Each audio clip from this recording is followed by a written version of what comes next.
Hello and welcome to another week episode of the Terry McGriff Show. I'm your host, Terry McGriff, along with my illustrious co-host, Andre L. Sullivan. Andre, how you doing? Man, I'm here. So as long as I'm above ground, I'm all right. I feel you there. I'm here. I'm glad to be here.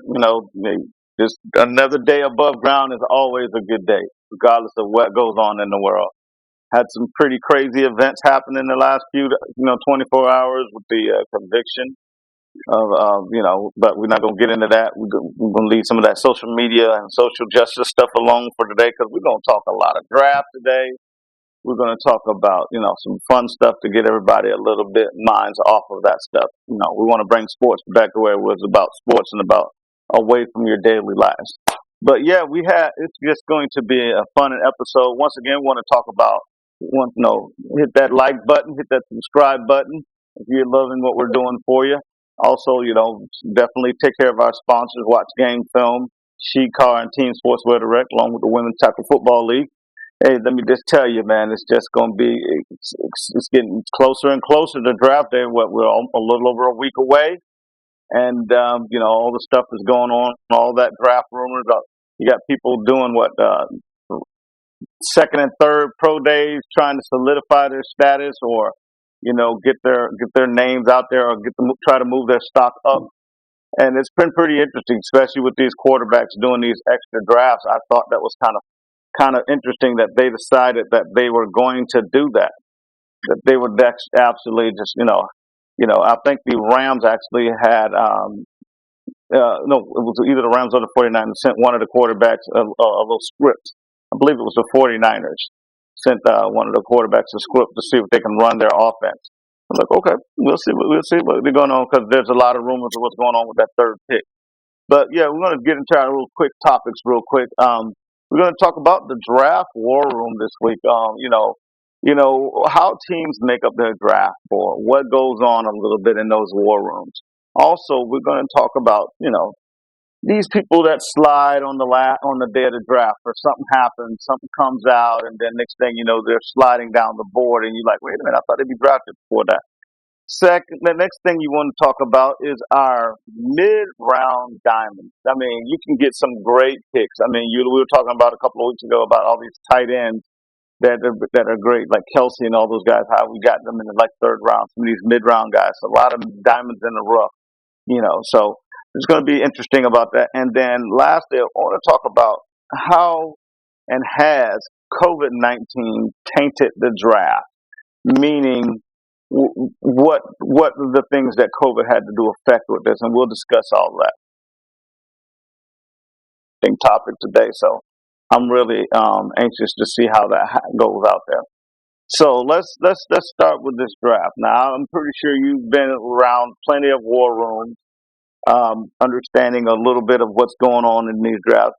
I'm gonna let you start it off. Give the people a perspective of what these guys try to do when they're doing these things. Um, so I've only been in 2 war rooms in my time. Lucky enough to be invited to the Tampa Bay Buccaneers war room during the 2019 draft, and I was actually sitting in the room during the Jaguars draft in 2018. I'm gonna be honest with you guys; it's not as glamorous as we might think it would be. To be honest with you, it's just imagine a coach, an accountant, and a guy who literally writes all day, sitting in a room having a conversation, plus 40 other people, and you got yourself an NFL war room. And that's the summation of it. You got your accountant guy who's doing numbers for the team. making sure if we want to trade or if we bring somebody in, how much it might cost us to do or this and that and whatever. You have your GM and his staff of recruiters who made a tour around the country to different pro days, different combines and stuff like that. You have coaches who honestly have a list of needs that they feel that can make their team the best. But at the end of the day, the final say so in that room lies with the general manager. So yeah, draft days are crazy. Yes, they are as crazy as you may think they are. But your first round draft pick, if you're lucky, especially if you're sitting between 1 and 10, 9 times out of 10, you've done the homework on that in the past month. So it's just really a formality for you at that point. And you're sitting there watching to see what other 31 other teams are doing. Now, in your opinion, do most of these drafts say if the draft board falls the way that a particular team predicted it, say that they have the 7th pick in the draft, and everybody's picked according to basically what they do? Do they normally just go ahead and stick to what they had planned, or is there any last minute changes, or what normally happens? They just kind of say, "This is our guy, and this is what we're going with because he fell right to us," or do they still look to wheel and deal? So, let me back up here before I answer your question. Mm-hmm. In a normal draft, there's a faction of people in the war room that's located, in the facility or the stadium or whatever have you that your team is doing, and then you have a faction of people in a normal, quasi-normal draft, wherever the actual drafting location is. So if it's Las Vegas, New York, California, whatever, it doesn't matter. There's about 20 members of your staff sitting there, particularly waiting on you to call them. So and to directly answer your question, if you're lucky enough for your board to just fall how you thought it may fall, as a GM, you're the happiest person in the world. Good God. I don't have to do nothing but press the send button on this text message that I prepared 3 weeks ago. Perfect. Because at the end of the day, as a coach, you write a script, and if everything falls in my script, why change it now? Because I've already seen this movie. So yeah, let's follow the script. Even though you have it fall the way you want to, do you tend to take calls to see if somebody wants to move up, or do you? Oh yeah. Or you rush that pick in as fast as possible? Oh yeah, everyone's iPhone is charged to the max. That weekend, yeah, you field calls literally up until the last minute that you personally feel as a GM you've done your due diligence. And what I mean by due diligence is, for example, the Jacksonville Jaguars have the number 1 pick, but even GM Trent Baalke said today on a media call they are fielding calls about that number 1 pick and might trade down. You're doing everything, and checking every box, crossing every T, dotting every I, curling every G and Q, so that you can say at the end of the day you did your job to make sure that you made the best decision for your team. Yeah, I get that. I agree with that, because I remember the New Orleans Saints, I think, traded their whole entire draft that year to move up to pick Ricky Williams. And I don't think anybody saw that coming, with the exception of the New Orleans Saints, who decided to make that move. Yeah. See, nobody in the building is surprised about what somebody in the building has done. And that's why whenever you ask questions about rumors, I can't really feed into it, just because if I'm a Jaguar employee right now, I know what's going on. I'm not surprised. If they decide, if they were to sit there and say, hey, we're trading from the number 1 pick down to number 15. No one in that room is like, no one's done that. We've been told this and to prepare ourselves. So when they click our button on the camera, we're like, now when the camera goes off, we're like, oh my God, what did we just do? But at the end of the day, we knew it was coming. Mm-hmm. So nothing shocks people in a war room. Nothing. Because like I said, thousands of seconds, minutes, hours, days, weeks, months have gone into the draft. And we as fans only probably see about 15% of that work. Okay. Now, expanding it, what in my opinion, and most of what I've done, most of the majority of the work has been done probably up to at least 2 to 3 weeks out. They spend the last couple of weeks basically doing mock-ups. I'm talking about of who their maybe top 5 players are. So especially if they do it round by round, or do they just get a group as a whole thinking what they might want? But how do they prepare that in your opinion? No, well, not my opinion. From what I've seen thus far. So what you do is you have your I don't want to use the incorrect term or actually give the term away, but you have your wish list. The wish list is the board that if everything goes right, this is how our draft will look. Then you have what's called your number 1 board. And your number 1 board is, so a lot of people want Jacksonville Jaguars to select Trevor Lawrence. Let's say, God forbid, that Trevor Lawrence breaks a leg tomorrow. So Trevor, he's out. What's the point of us drafting someone who just broke their leg yesterday? Cool. Our number 1 board tells us if Trevor Lawrence is no longer available, we want this guy. And now that we're up, they've called. We're hanging up. All phones have been on do not disturb. We're picking this guy. That's what the number 1 board does. Is now a lot of people, and this is the thing that people don't know. You have your pick'em board. So what a pick'em board is, your coaches and your recruiters have told you need X, Y, Z to fill certain holes. So again, I'll use the Jaguars as a hypothetical. Say Jaguars right now truly need a tight end. Boom. We picked 1, 2, and 3.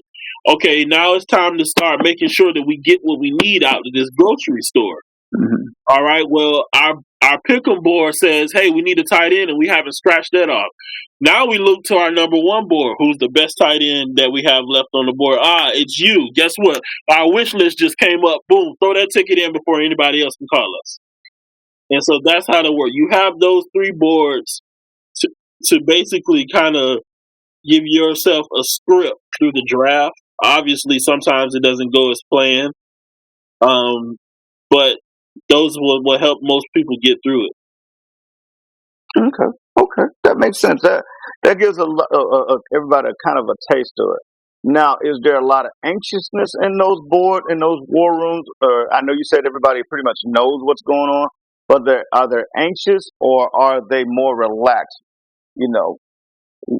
During this process. As I've said before, your team goes as the leader goes. So you tend to act, or the room tends to, I should say, act as the person in charge does. It just depends on who's in charge. Who holds the gun at that moment. Again, I use the Jaguars. If Trent Baalke is in the room shaking the entire time, everybody in the room is going to be on edge. If he's in there, eating pizza, throwing up deuces to the person in the 3rd row, hey, everybody's good. It just depends on who holds the gun at the time. Okay, that makes a lot of sense. Well, that goes into my next part. We're going to talk about some of the things with these last-minute free falls. There's been some guys who really fell in the draft that you didn't know. I remember the Tampa Bay Buccaneers was able to draft Warren Sapp because there was a rumor about marijuana use with him. And then So he fell out from being, I think it was supposed to be a top 5 pick at the time, and I think he fell all the way down. I forget what number exactly the Buccaneers were at that time, but he fell to them, and you can tell that they raced to the board to get him. Same way as the Minnesota Vikings, because the Vikings, Randy Moss fell to this, and we did not believe that this guy was going to be there when he got there, and they kind of raced in there. Also, there's just some things that make you wonder what does it, and does these rumors are true. I also remember recently, I can't think of the gentleman. He was from the local area.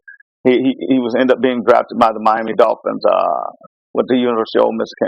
Forgive me for not remember his name, but he had a free fall because I guess they had a rumor on his social media that he had a mask on where looked like he was smoking marijuana. So what makes people in free fall in these drafts? Is it rumors, or is it more truth, or is it a combination of both? Everything matters. It could be, it could be from the biggest things to, someone recently just went back and watched film and they're like, I don't like his throwing motion. And now that just spreads throughout all 32 teams. And you're like, oh, I don't like throwing motion. If we go back to, I want to say I'm not sure of the year. I'm sorry. No problem. Maurice Jones-Drew. Oh, I remember that. Was literally supposed to go in the first round. Mm-hmm. Mojo had a beautiful senior year at UCLA. And literally, the Pocket Hercules name came from UCLA. Mm-hmm. Mel Kiper, in all of his brilliantness, went on that night and said, anybody who's stupid enough to pick up Maurice Jones-Drew right now is an idiot and probably should get fired from their job. Maurice Jones-Drew falls to the second round. Mm-hmm. It doesn't take much. I need people to understand that. It doesn't take much. Now, you asked the question earlier about, is someone on edge? No one's on edge. But whispers turn into facts on the night of the draft. Because, like I said, again, everyone's done their research. So if there's something new that comes up, it's like, oh, well, now we got to believe it because we're here. Because why would anybody release new information about someone now, out of all people? But, again, anybody who listens to Mel Kiper is an idiot. But that's just personal. But yeah, no, I mean, it doesn't take much. It just happens. Mm-hmm. Now, I have an idea of some a player too I think may fall, but it won't be necessarily for anything bad. Like the rumors that we're hearing of the San Francisco 49ers taking Mac Jones with the 3rd overall pick, to me, are just rumors because he seems like to be a system guy. So, as everybody's been picking lately in these different mocks, Mac Jones is obviously, for the most part, been the 3rd pick. That would be a person I see dropping in the draft for the sake of he won't fill a need. If he's not as athletic as the other quarterbacks on the board, not saying he's not as good, but that's just the way it is with his athleticism. And I would see him if he doesn't go and become that 3rd pick, he slips farther than he's expecting. Not that he's necessarily doing a free fall, but I don't see him being in the top 10 unless there's a team that really feels like he's going to fit their need, because there's supposed to be a run on quarterbacks, and I don't know if he's going to be part of that run unless he's that specifically one team. Anybody else do you see might be doing some kind of fall? Absolutely. And I want people to remember, falling doesn't equate to you having a bad career. It just meant something happened in the midst of between your last college game and the draft. And if people can remember correct, Aaron Rodgers sat in that green room what seemed like forever. Forever. And he has had a tremendous career. If everybody remember also, Geno Smith sat in the room till the next day, and he's a backup. So still in the league though. He's still in the league, but my point is, it doesn't equate to your career. So the diamond in the rough as far as falling, obviously, in my personal opinion, is Justin Fields. And I don't understand why. I haven't gotten that concept in my head yet because this guy just got done playing in the national championship game. And in the playoff game to get there, he was actually against probably will be the number one pick overall, and had a better game, and had a way better game. And so, and granted, he only played 5 or 6 regular season games. That's not his fault. He can't make the schedule at Ohio State. I apologize, but yeah. And if you look at the top 5 picks, Jacksonville, New York. San Francisco got a pick from the Miami Dolphins via the Houston Texans, Atlanta, Cincinnati, Miami, Detroit, Carolina, Denver, and Dallas. Mm-hmm. All but maybe 3 of those teams have a QB now set in stone. So, yeah, I can definitely see Justin Fields waiting a little bit to put a hat on and getting his name called. I just think that these guys that with these different rumors sometimes just really affect these games. Like I think that with Justin Fields, they're talking about his ability to so-called read defenses, which I totally disagree with because I don't see where he had problems reading defense. If you look at his numbers, where do you see he has all these misreads? Because with misreads means your numbers are low, and so. It's just like people they're trying to sell papers. They're trying to get eyes on their readership, get their readership up. So I just think a lot of times, a lot of these guys, what they're going to say is just something for people to hear, and then some people in those front offices tend to take it as gospel, and that's pretty unfortunate. Anybody that you're seeing on the opposite end of that might just jump up that nobody's thinking about. I can't call it with jumping up. I can say the Heisman Trophy winner this year, and I forgot his name. Devontae Smith. Devontae Smith.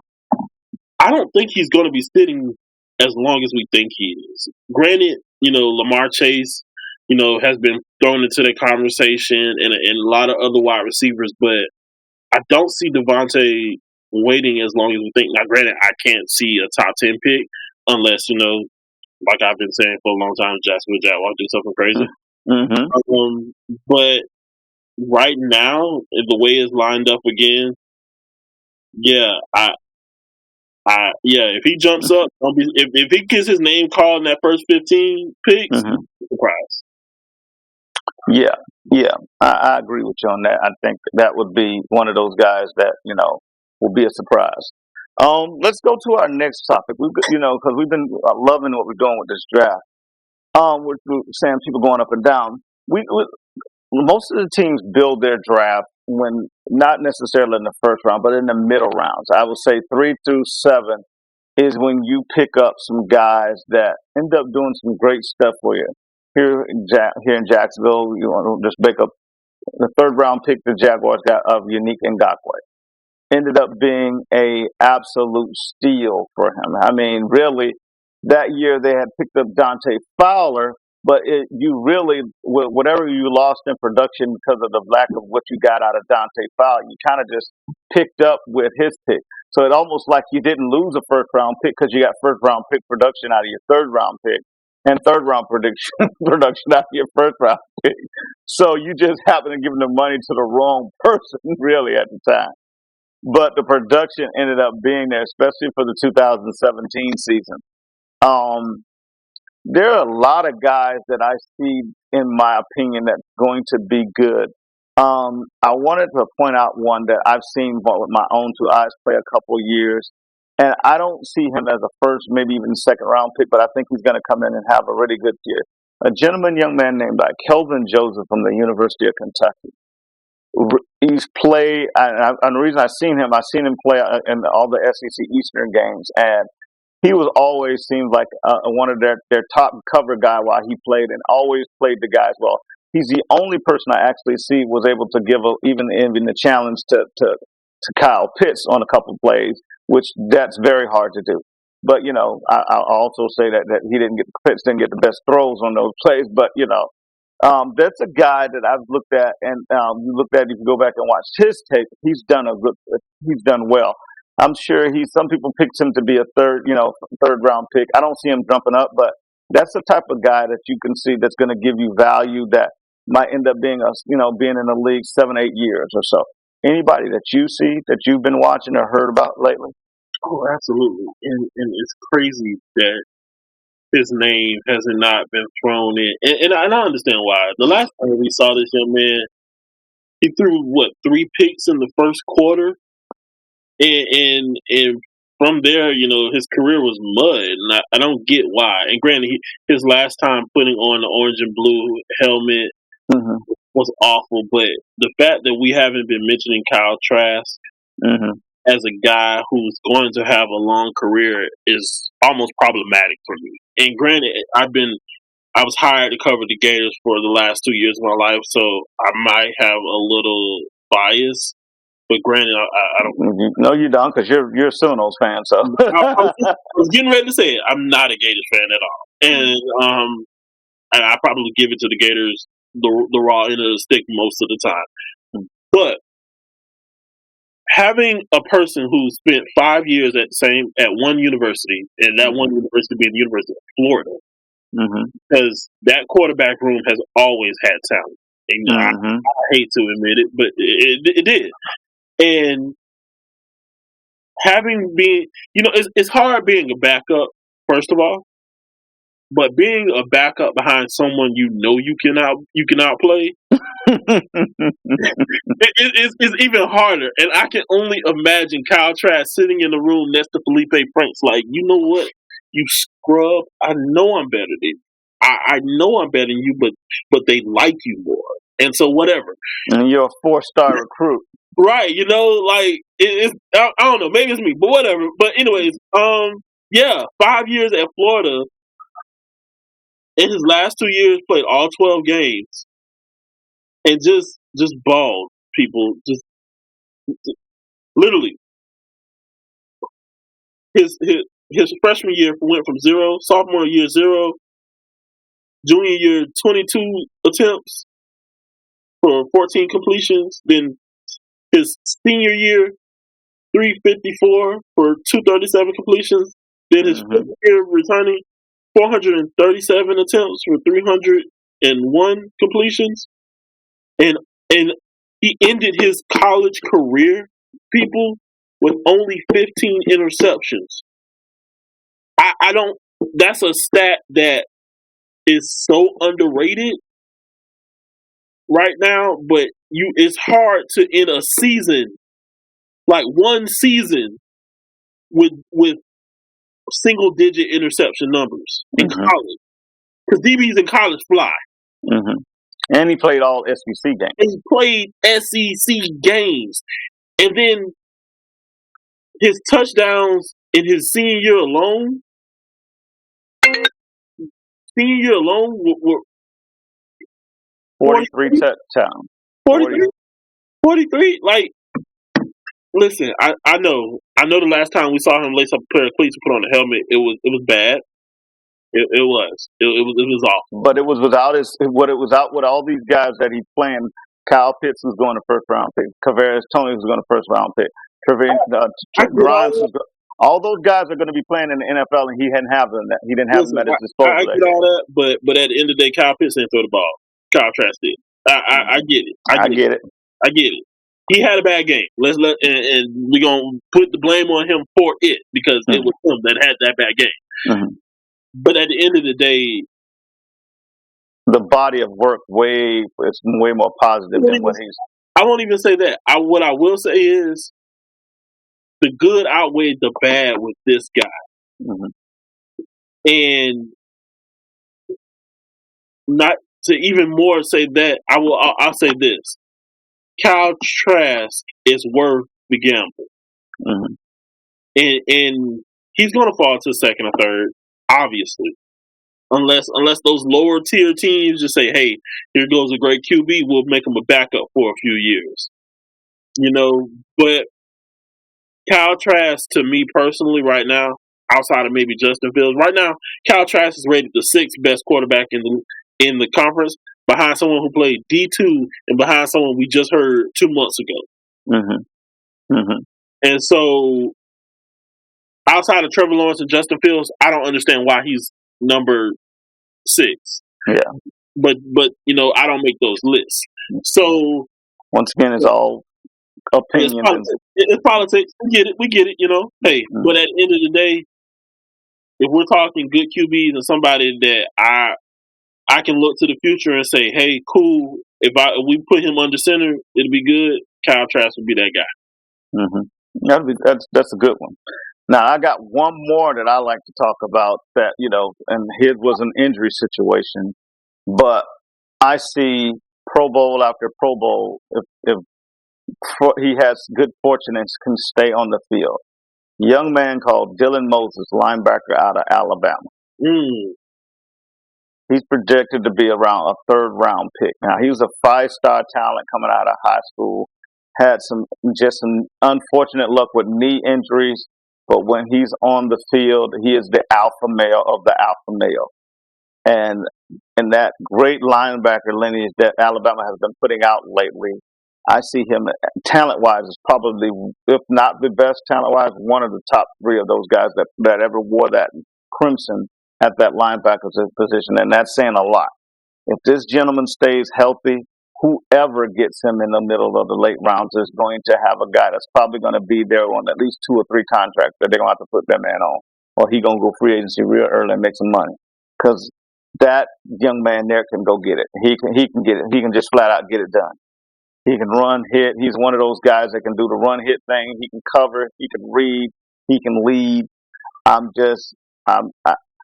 It's unfortunately that this just draft and we'll get into that next topic, didn't give him that body of work that he needed to get his name out there and have people talk about him. Similar to his teammate Christian Barrymore, how Christian Barrymore, he kind of disappeared. You didn't even know who he was till the end of the season. Now everybody's talking about him like he's the Outland Trophy winner, the best defensive lineman, because he's one of the guys that he flashed during the playoffs.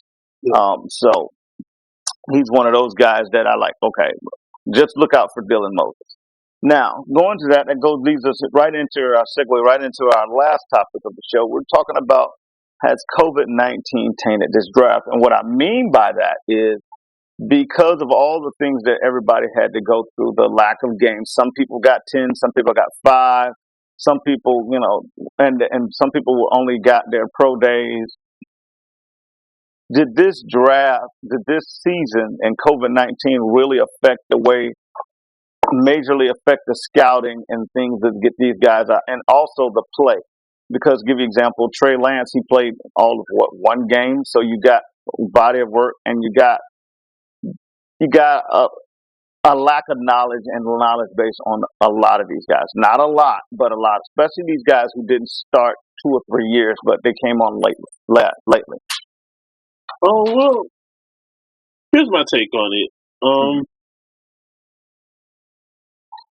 Outside of, as you brought up Trey Lance, outside of him, I don't think the draft tainted it. Did it change it? Yes, obviously. There was no NFL combine or slave ship, as they like to say. But I can't say that it affected it, and I won't go as far as to say it hurt it, because the eye in the sky has yet to lie. Mm-hmm. And if you got on the field, you got on the field. And for a long time, we waited for the combine and these pro days to tell us who's the guy. Mm-hmm. And this year, you had to be the guy from week 1 to whenever your respective conference ended. Mm-hmm. And so, listen, if anything, I think I like it. I personally do, because what it does is teach young athletes, from the word go, you have to go. Mm-hmm. Period. And I get it. Some people are gonna. It affects those margin line, those athletes that can possibly have a chance. I get that, but cream rises to the top. Mm-hmm. And granted, you're gonna get some good stuff in the middle there, but I'd rather just take the cream and be cool with the meal than have to keep digging and hopefully I can pull something up good. Yeah. And the reason I was thinking that, the main reason is because like this year you had guys who've been who opted out and their draft status was kind of helped. Then you had some guys who opted in, and their draft status was tainted because of they didn't have as good a film, or if they would have opted out. And that's what I'm like. Did we get a true fair assessment of what these guys can do? You know, we kind of know what we think we know what these guys is, but you know, you have a kid that can have a great sophomore season, and then his junior season he doesn't do as well. And then he has he has on the opposite end, you have a guy like Wilson. You didn't know anything about it. Now he has a great season come out. Now he's number one. He's projected to be the second pick in the draft based on one season worth of performance. But you didn't really have a good body of work on him. Opposite that we just spoke about with Kyle Trask. That's what I'm saying. That there was not like our normal process to kind of get an even history on these guys who are playing 3 years, 4 years, or just trying to see what they did maybe 2 years as a backup, and then they had a great starting year and decided to come out. You had some people that was a straight flash in the pan. You had some people who had a year of flash in the pan, and then they sat out a year. Then you had some people who decided that they had a great year and they came back and then they went down. And everybody's gotten their grade based on that. And, you know, I think the reason I'm asking that, I think some of the later round picks are going to end up being a lot better than the earlier round picks just because they weren't evaluated based on their entire career because of COVID. And that was why I was asking that question. I posed it to you that. Yeah. But that's good, man. I mean, I enjoyed. We had a nice little show here. Once again, everybody, if you love our show, if you like our show, hit that like button. Also, subscribe to us. Also, hit up our sponsors. Watch Game Film, Team Sportswear Direct, the Women's Tackle Football League, Sheet Car. All great people, all great different companies. And we're going to wait till next week. We're getting ready for this big draft. I'm going to do a little bit of a mock-up. I want to see if Andre come up with something, or you can evaluate it, whatever we decide to do. But we're going to have something ready for this draft. And I'm looking forward to it. It's probably the next exciting football day that the fans will get. So we'll be looking forward to what we got coming up. And I think I'll have some juicy stuff for everybody next week. So until then, I want everybody to be safe. You know, take care of each other, and I'll see you next week.